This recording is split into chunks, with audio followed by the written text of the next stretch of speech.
కూర్చోవాలి. మరి మన జెండాలన్నీ కూడా రెపరెపలాడకుండా కొంతమంది కింద పెట్టినట్టున్నారు.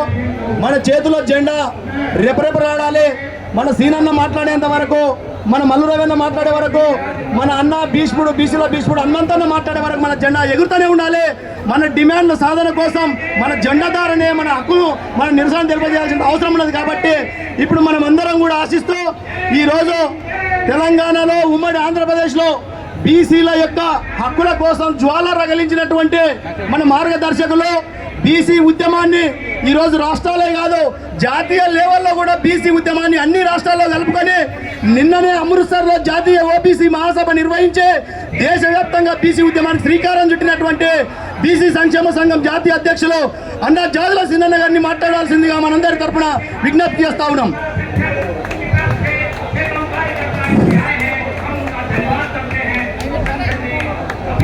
బీసీల ఐక్యత. ఈ లెఫ్ట్ వాళ్ళు నిద్రపోతున్నారే, ఏం చేస్తున్నారు? మహిళలను చూసి నేర్చుకోవాలి గట్టిగా. మన బాణిని ప్రపంచాన్ని విధించే టీవీ ఛానల్ వచ్చినాయి, దీనికి అక్కడ చూపించారన్న. బీసీల ఐక్యత, బీసీల ఐక్యత. మాకు కింద ఉన్న నాయకులే ముఖ్యం. ఎప్పుడైనా కూడా కింద కూర్చున్న వాళ్ళకు పాదాలకు వందనాలు. ఈరోజు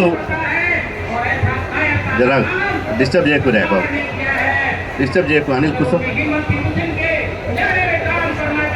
ఈరోజు మా స్వామి ముందర కూర్చో, గిడి కూర్చో స్వామి, గిడి కూర్చో.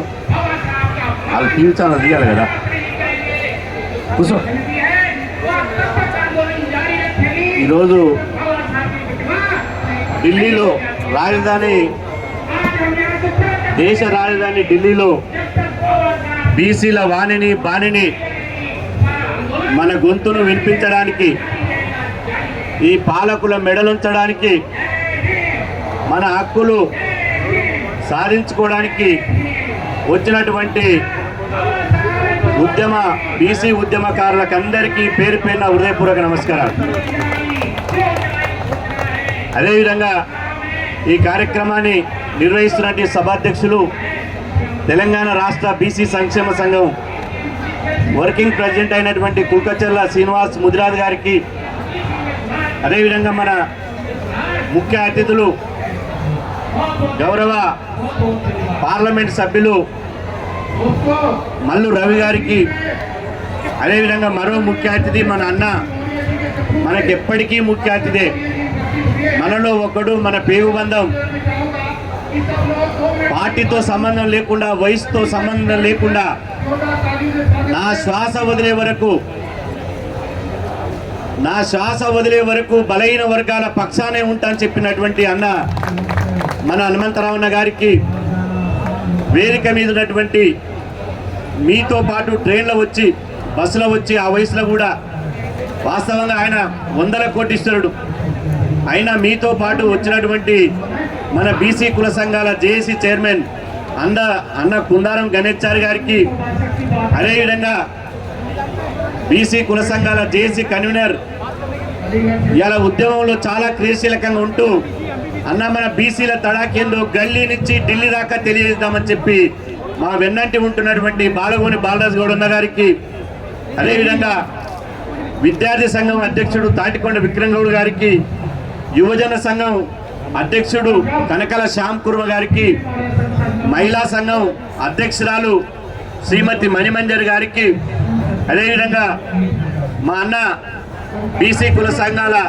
స్టేట్ కోఆర్డినేటర్ మనతో పాటు మన ఉద్యమంలో ఉంటున్నటువంటి శేఖర్ సగరన్న గారికి, అదేవిధంగా జాతీయ ఉపాధ్యక్షుడు బీసీ యువజన సంఘం నరేష్ ప్రజాపతి గారికి, బీసీ జన సైన్యం రాష్ట్ర అధ్యక్షుడు సింగం నగేష్ గారికి, మన అన్న కల్లుగీత కార్మిక సంఘాల జేఏసీ కన్వీనర్ అయినటువంటి ఐలు వెంకన్న గౌడ్ గారికి, అదేవిధంగా బీసీ యువజన సంఘం కార్యనిర్వాహక అధ్యక్షుడు ఈడిగ శ్రీనివాస్ గౌడ్ గారికి, అదేవిధంగా బీసీ ఉద్యోగుల సంఘం కార్యనిర్వాహక అధ్యక్షులు అన్న చంద్రశేఖర్ గౌడ్ గారికి, అదేవిధంగా బీసీ మహిళా ఉద్యోగుల సంఘం అధ్యక్షురాలు రమా మేడం గారికి, అదేవిధంగా జనరల్ సెక్రటరీ రాణి మేడం గారికి, అదేవిధంగా మా కరిప రవీందర్ అన్నకు, అదేవిధంగా మా కొత్త నరసింహస్వామి గారికి, మా ఆకుల ప్రసాద్ గారికి, జనరల్ సెక్రటరీ సదానందం గారికి,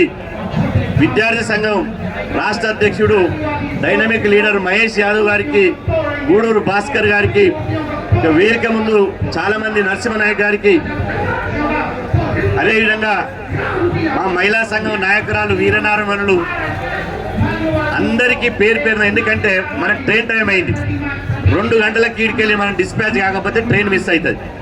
అదేవిధంగా లక్ష్మణ్ యాదవ్ గారికి నిజంగా ఈ బీసీ ఉద్యమాన్ని తమ భుజాల మీద మోస్తూ ఇలా ఢిల్లీ కోటను ముట్టడించడానికి వచ్చినటువంటి వందలాది మంది నా బీసీ సోదరిమణులకు సోదరులకు అందరికీ పేరు పేరున హృదయపూర్వక నమస్కారాలు. సుత్తి లేకుండా సూటిగా 2 ముచ్చలు చెప్తా, ఎందుకంటే అన్నకు పార్లమెంట్ ఉంది, పార్లమెంట్ మధ్యన వచ్చారు. ఈరోజు మనం ఎందుకోసం వచ్చినాం, ఎవరి కోసం వచ్చినాం? విహారయాత్రకు వచ్చినామా? కాదే. లేదా ఎంటర్టైన్మెంట్కి వచ్చినామా? కాదే. లేదా పార్టీ ప్రయోజనాలకు వచ్చినామా? లేదే. మరి దేనికోసం వచ్చినాం? దాదాపు 2000 కిలోమీటర్ల నుంచి చంటి బిడ్డల్ని, సార్ మా వాళ్ళు చంటి బిడ్డల్ని వదిలిపెట్టి వచ్చారు. చాలామంది కుటుంబ సభ్యులను వదిలిపెట్టి వచ్చారు.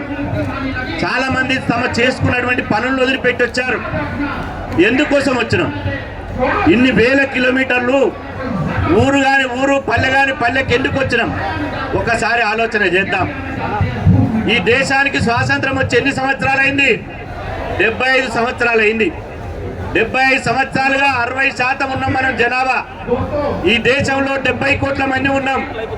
70 కోట్ల మందికి మన బతుకులు చూడడానికి, మన బాగోగుల కోసం ఇక్కడ నీ నరేంద్ర మోడీ ప్రభుత్వంలో కనీసం ఓ ప్రత్యేక మంత్రిత్వ శాఖనే లేదు.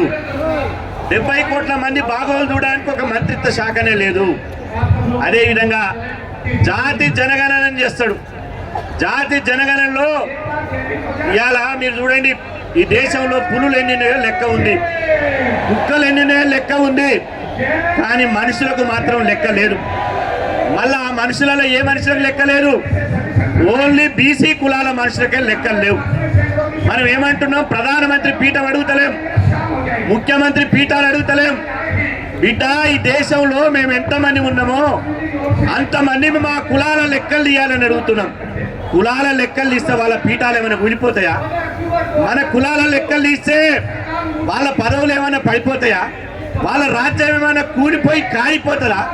మరి ఎందుకు కులాల లెక్కలు తీయడం లేదు? ఒక్కసారి ఆలోచన చేయండి. మన కులాల లెక్కలు తీస్తే 60% జనాభా మనదైతుంది, 1/2%, 6%, 3% జనాభా వాళ్ళదైతుంది. ఆ 60% జనాభా ఉన్నోడు పాలకులు కావాలి. ఈ 60% జనాభా ఉన్నోడు ప్రధానమంత్రి కావాలి, ముఖ్యమంత్రులు కావాలి. ఈ 60% ఉన్నటువంటి బీసీలు 290 మంది ఎంపీలు కావాలి. సెంట్రల్ మినిస్టర్లో 40 మంది బీసీలు ఇవాళ సెంట్రల్ మినిస్టర్లు కావాలని లెక్కలు అడుగుతారు. మమ్మల్ని గల్లా బట్టి లెక్కలు అడుగుతారు. కాబట్టి వీళ్ళకు కులాల లెక్కలు తీయద్దు అంటున్నారు.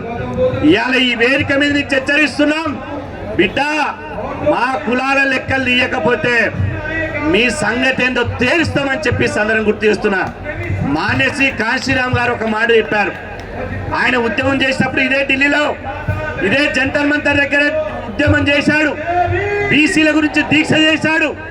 చేసినప్పుడు ఒకటే మాట అన్నాడు, బిడ్డ, మాకు చట్టసభలో బీసీలకు కూడా రిజర్వేషన్లు పెట్టండి, వాళ్ళకు విద్యా ఉద్యోగాల రిజర్వేషన్లు ఇవ్వండి, లేకపోతే మీ కుర్చీలు ఖాళీ చేయండి అన్నాడు.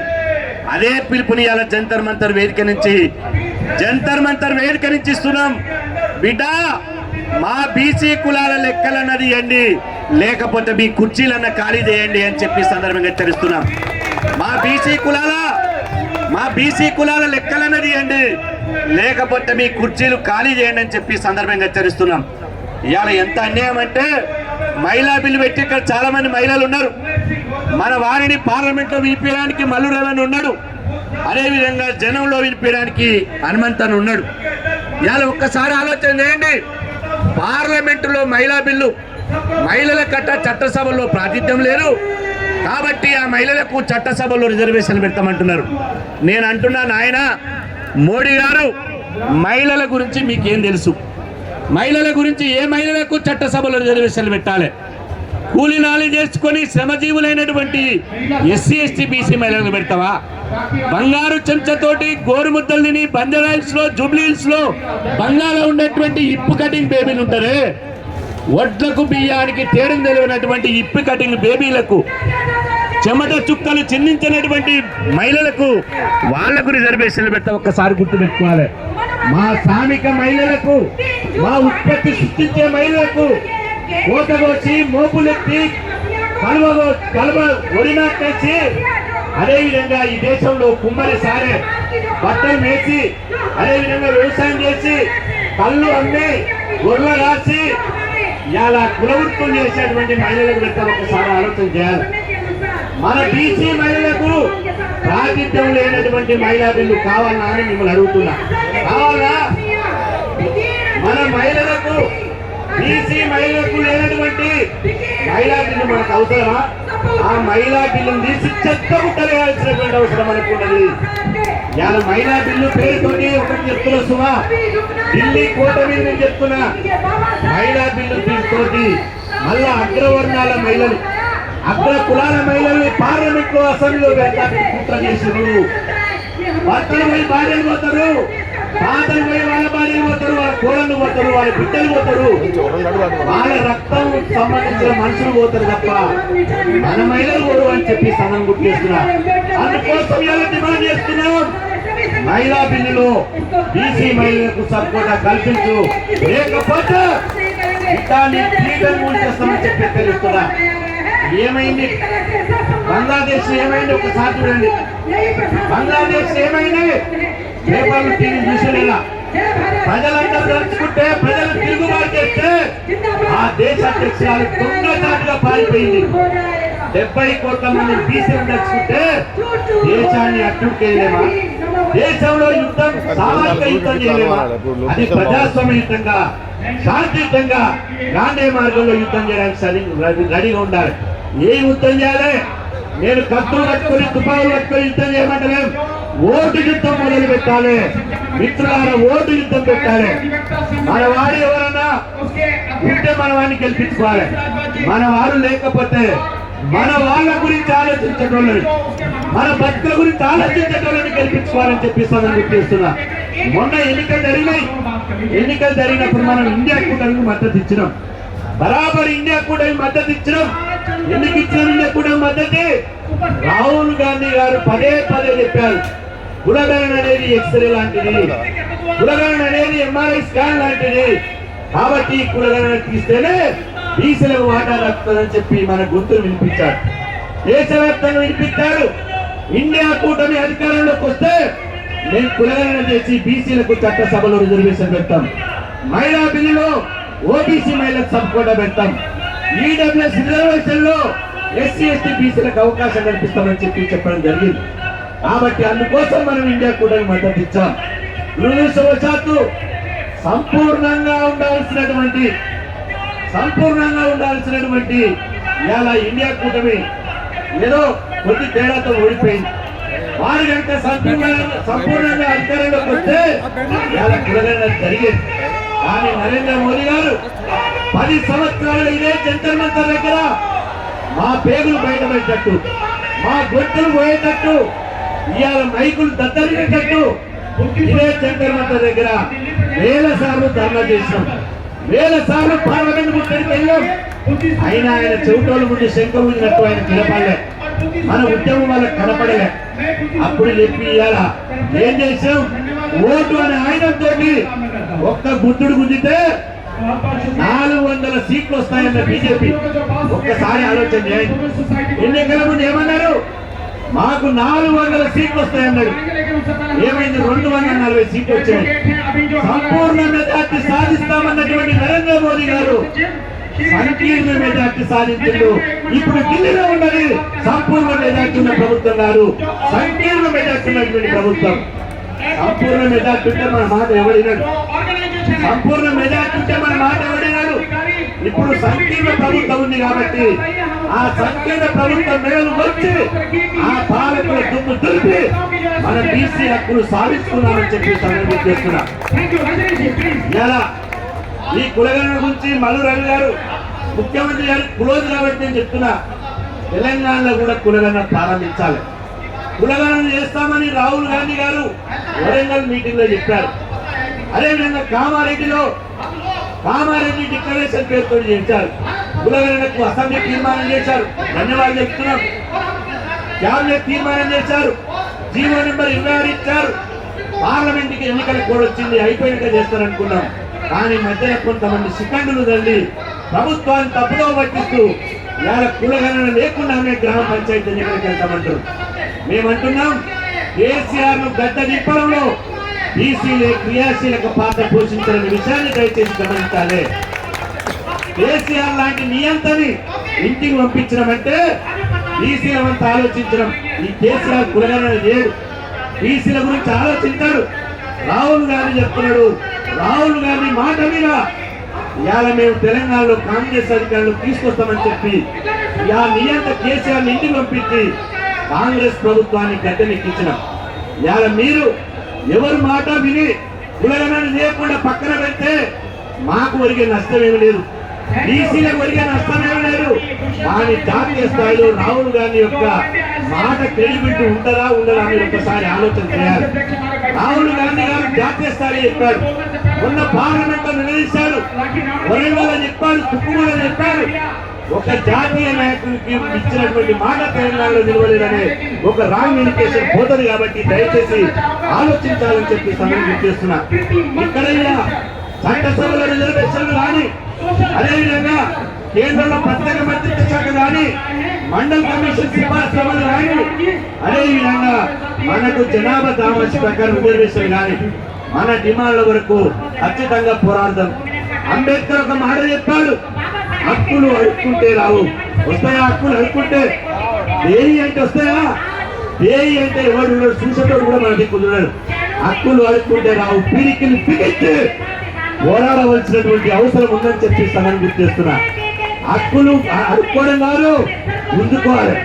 ఇవాళ మేము అంటున్నాం, ఎన్నో రోజులు బీసీలను ఎవరు మోసం చేయలేడు. 60% ఉన్న మాకు భయం ఎందుకు? 60% జనాభా, రాష్ట్రంలో 136 కులాలు, దేశంలో 3700 కులాలు ఉన్నాం మేము ఓబీసీలో. ఇంత జనాభా ఉన్నటువంటి మేము ఎందుకు భయపడాలి? ఎవరికి భయపడాలి? బరాబర్ 100% కొట్లాడతాం, హక్కులు పుంజుకుంటాం. అవసరమైతే మా గురించి ఆలోచించకపోతే మీ కుర్చీలు ఖాళీ చేసి ఆ కుర్చీలలో బీసీలే కూర్చునే విధంగా మా ప్రయాణం ఉంటుందని చెప్పి సందర్భంగా మీకందరికీ తెలియజేస్తూ ఎన్నో వేల ప్రయాణాలకు వచ్చి ఈ ఉద్యమాన్ని ఇంత విజయవంతం చేస్తున్నటువంటి మీ అందరికీ పేరు పేరున ప్రత్యేకంగా ధన్యవాదాలు తెలుసుకుంటూ సెలవు తీసుకున్నాను.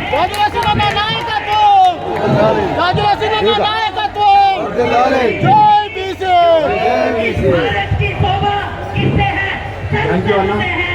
మీరు అన్నటువంటి ప్రతి మాటను బీసీ ఉద్యమకారులు గుండెల్లో పెట్టుకొని మీరు వెంబడించు నడుస్తామని చెప్పి కోరుతూ ఇప్పుడు